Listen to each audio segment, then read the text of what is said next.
Salut tout le monde, c'est Mathieu de l'Afro Tennis Team. On se retrouve aujourd'hui pour une nouvelle vidéo. Avant de commencer cette vidéo, je souhaitais simplement attirer rapidement votre attention sur le petit sweatshirt que je porte, le petit hoodie que je porte Afro Tennis, car on m'a demandé de quoi il s'agissait. Afro Tennis, c'est tout simplement un mouvement qui vise à mettre en avant le tennis africain.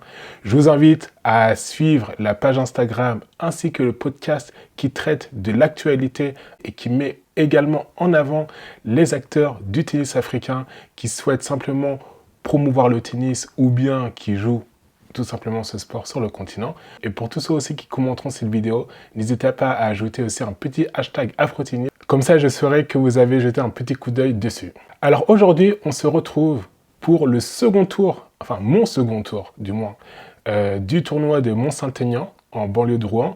Et aujourd'hui, ça va être un petit peu particulier car je me suis fait coacher par un abonné, effectivement. Alors pour vous raconter un petit peu la story, c'est donc Coach. On va l'appeler Coach, parce que je ne sais pas s'il veut que je dise son prénom, mais il va se reconnaître. Donc Coach avait commenté peut-être 2 petites vidéos que j'avais postées précédemment. Et c'est vrai qu'ensuite, Coach m'a contacté via Instagram, il m'a mitraillé d'audio en me disant « Mathieu, franchement, c'est bien ce que tu fais. Par contre, si je me permets, j'aimerais pouvoir te donner quelques petits conseils pour pouvoir améliorer ton jeu. » Et littéralement, en fait, il m'a carrément décortiqué mon jeu sur ce que je faisais bien, sur ce que je faisais pas bien. Et c'est vrai que, sur tout ce qu'il m'a dit, il y a 2 points que j'ai retenus. C'est donc essayer peut-être de titiller un petit peu plus l'adversaire sur son point faible. Donc, il m'avait invité, enfin, comme on le sait déjà, à vraiment profiter des balles d'échauffement pour repérer un point faible sur mon adversaire. Et le deuxième aussi que j'avais noté et que je trouvais aussi important, c'est d'éviter de sauter sur mes retours de service quand je frappe en revers. Donc aujourd'hui, on va regarder ce match et voir si j'ai réussi à bien mettre en application ce que Coach m'a indiqué. Allez, c'est parti. Donc aujourd'hui, on se retrouve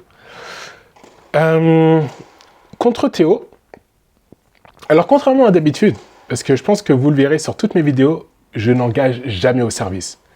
Alors que j'ai un bon service, donc pourquoi ne pas faire ça?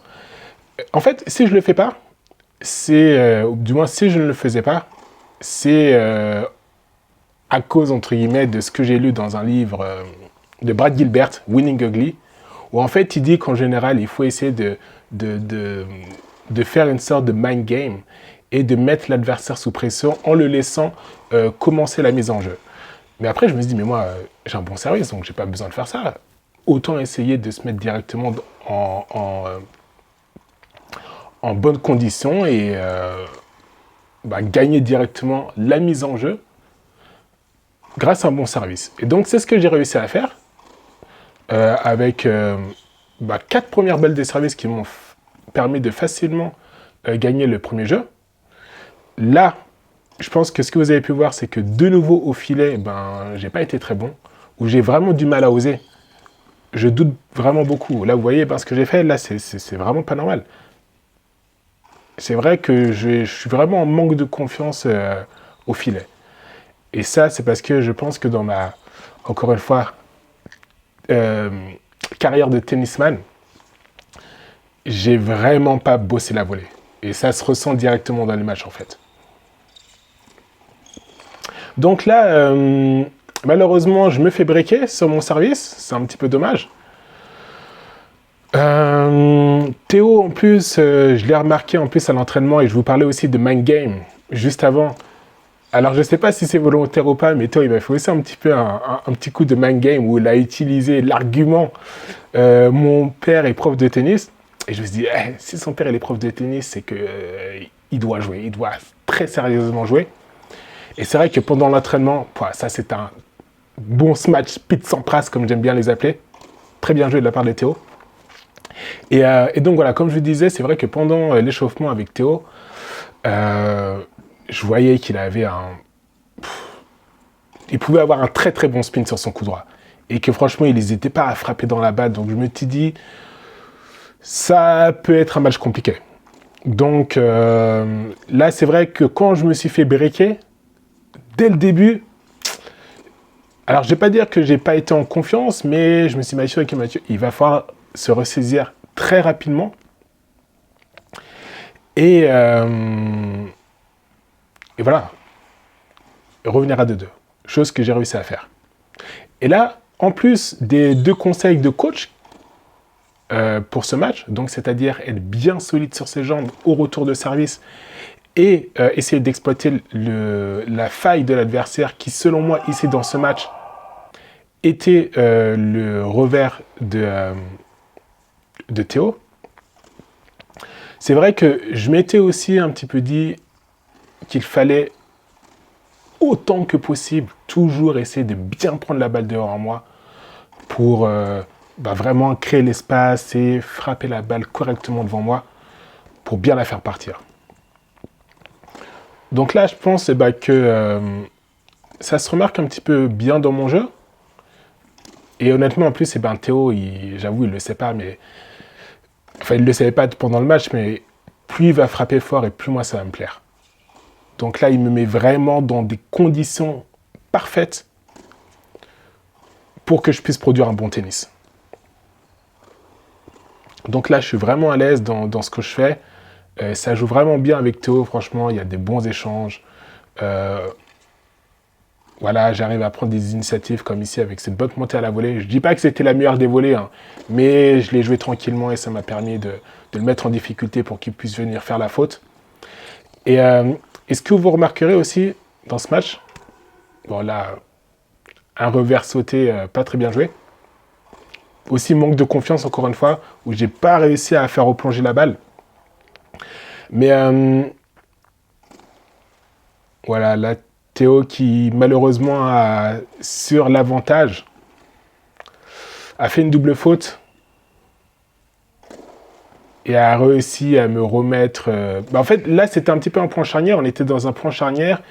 Je pense qu'il aurait pu s'appliquer encore un petit peu plus pour faire 3-3.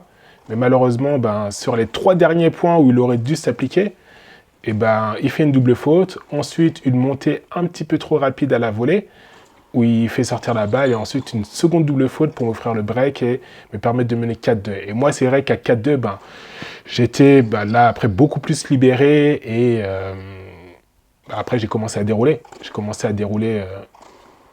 Là, ici, vous voyez, là, même s'il a réussi il voulait m'attaquer, bam, blocage de raquette. Et je pense que lui-même a été surpris par ce retour de retour. Et donc, voilà. Je gagne le premier set. Là, ici, je vous avouerai que sur cette course, je me fais un petit peu mal. Je me fais un petit peu mal au niveau du tendon d'Achille quand j'ai voulu, en fait, stopper ma course. Et c'est vrai que le tendon d'Achille, c'est un petit peu compliqué quand vous souhaitez prendre des appuis au niveau du service. Donc là, c'est pour ça en fait que même, de nouveau, à l'entame de ce deuxième set, Théo me break parce que en fait, je ne pouvais pas, je pouvais pas prendre les bons appuis pour le service. Donc j'avoue que j'ai un petit peu laissé couler en espérant pouvoir réussir à le breaker sur son jeu de service, chose que j'ai réussi à faire. Et après, je vous avouerai que le fait de m'être accordé, on va dire, cette petite pause, et même aussi de ne pas avoir trop joué violemment sur son jeu de service, ça m'a fait une petite pause et j'ai pu donc me rétablir de ce mauvais à-coup sur mon tendon d'Achille. Donc là, lobe un petit peu trop long malheureusement. Mais ce qui est appréciable aussi, ce que coach aussi m'avait également dit, c'est que aussi en deuxième balle, essayer de plus prendre le revers.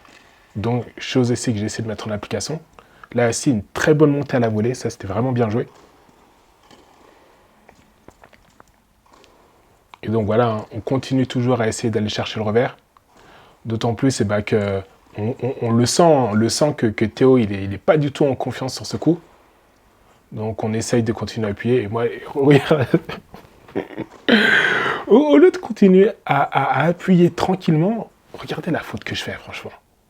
Mais peut-être que j'aurais dû varier, en fait. À partir du troisième coup sur le revers, le quatrième serait dû être croisé sur le coup droit. Parce que là, je l'avais trop endormi, et lui-même, enfin endormi entre guillemets, mais il savait en fait ce qu'il attendait. Donc il aurait fallu peut-être essayer de le surprendre. Donc là, petit service à la cuillère. Franchement, je vous avouerai, les gens, c'est vrai que je ne sais pas, on va dire, hein, si un jour on jouera ensemble. Mais si vous jouez contre moi, faites pas de service cuillère. Alors, je dis ça dans le sens, pardon, je dis pas que ça m'énerve, hein, mais en fait, moi, je cours vite. C'est-à-dire que vous allez mettre une balle courte, moi, je vais courir et je vais la voir, en fait. Donc, ne vous mettez pas en danger bêtement, en fait. J'avoue que... Alors, si je fais référence au match précédent contre Florent, en fait, Florent, j'avoue qu'il avait de très très bons services cuillères parce qu'en fait, il mettait un très très bon effet rétro dedans. Très très bon effet rétro, mais effet rétro qui est aussi un petit peu dangereux, pas dans le sens ça peut aussi raccourcir la balle. Bon, pour en revenir à nos moutons, 3-2 pour moi, donc ce qui fait que je réussis à prendre l'avantage dans ce second set. Donc on continue toujours à faire de popo avec Théo. Hein. Franchement, on va pas se mentir, c'est agréable de faire du jeu. Mais c'est vrai que Théo aussi il fait un petit peu des erreurs un petit peu stupides malheureusement.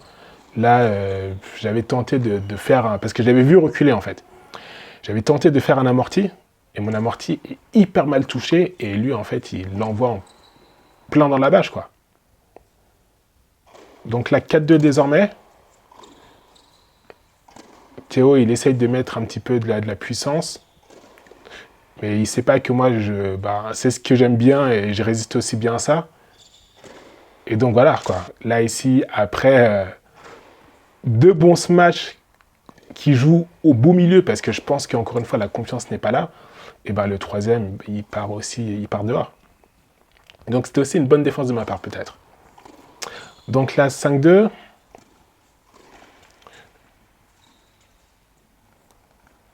Un dernier jeu pour pouvoir éventuellement gagner ce match.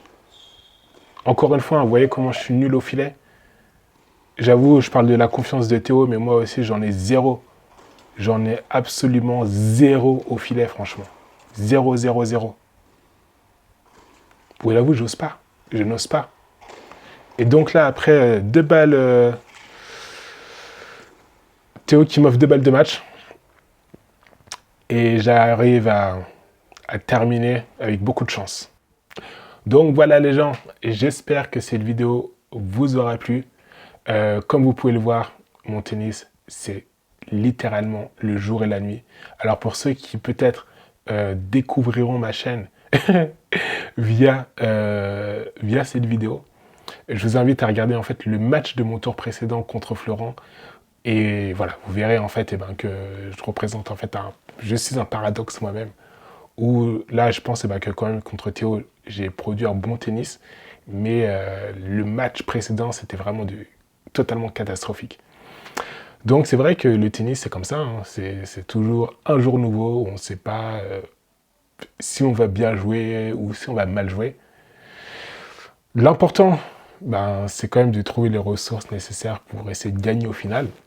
En ce qui concerne la finalité de ce match, j'ai le plaisir de vous annoncer que maintenant je suis 15-5 et on se retrouve prochainement pour le 3e tour de Mont-Saint-Aignan et je vous dis à la prochaine. Allez, ciao ciao.